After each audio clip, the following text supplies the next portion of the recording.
Oh, sorry po kasi hindi babasahin ko din. Tapos yun. Kung liligaya ka sa piling ng iba, at kung ang nais mo ay ang pag-ibig niya, tututol ba ako sa kagustuhan mo? Sapat na ang minsay minahal mo ako.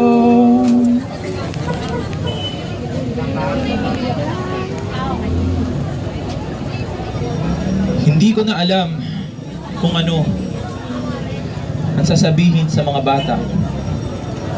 Masyado na silang namulat. Masyado silang namulat sa katotohanang matagal kong kinatakutan. Walang humpay ang pangungulila ng mga bata na kasanayan na nilang maliitin, abusuhin, insultuhin, pagkaitan, pagsamantalahan, tapak-tapakan ng pagkatao nila sa lupa. Sanay sila sa lupa. Sanay sila sa dungis. Sanay sila sa pawis, sanay sila sa putik, sanay sila sa hirap, sanay sila sa ganyan. Nakasanayan nila ang mga bagay na hindi dapat makasanayan ng isang musmus pa ang isipan. Pinagmasdan ko ang lahat ng aking ari-arian, hinawakan ko ang mga ito, hinagkan ang bawat piraso ng natitirang yaman. Anak, patawad kung ito lang ang kayang ibigay ni nanay. Ano nga ba ang maririnig mo sa isang inang sadlak sa kahirapan? Sa panaginip na lamang ba naming maririnig ang mga salitang, mga anak, may pasalubong si nanay. Sa panaginip na lamang ba, ang gusto lamang ni nanay ay maibigay kung ano ang dapat. Gusto ko kayong mabuhay, gusto ko kayong lumaya, gusto ko kayong maniwala, gusto ko kayong maniwala sa isang kinabukasang malaya. Sa mga tanikalang unti-unti tayong pinapatay. Bakit kami pa ang nasa laylayan, ang pinili niyong pagkaitan?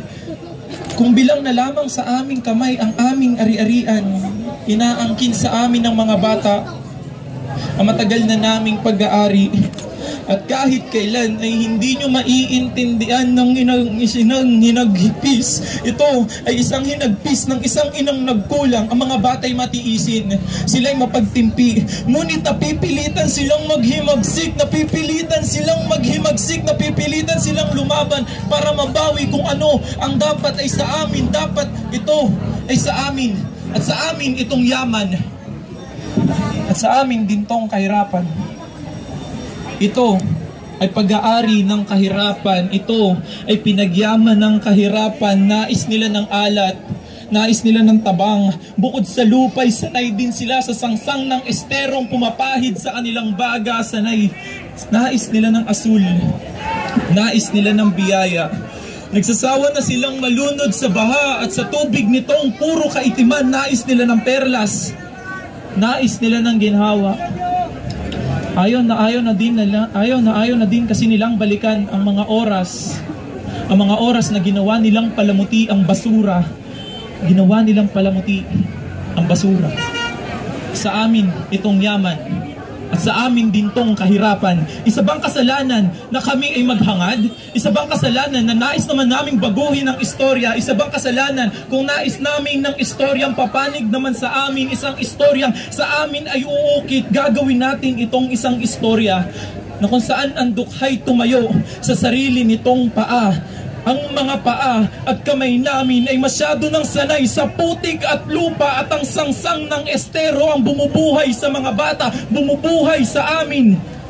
Ang yero at papag, ayaw na nilang mapagkaitan ng mga bagay na dapat ay sa kanila. Nagsasawa na silang matitigan pababa. Napapagod na silang maging tupa sa sariling tinubuang lupa at babawiin namin ang karagatang bumubuhay, ang karagatan ng buhay, aangkinin namin at uubusin ang lahat ng laman. Para ito sa kanila. Para ito sa kanila.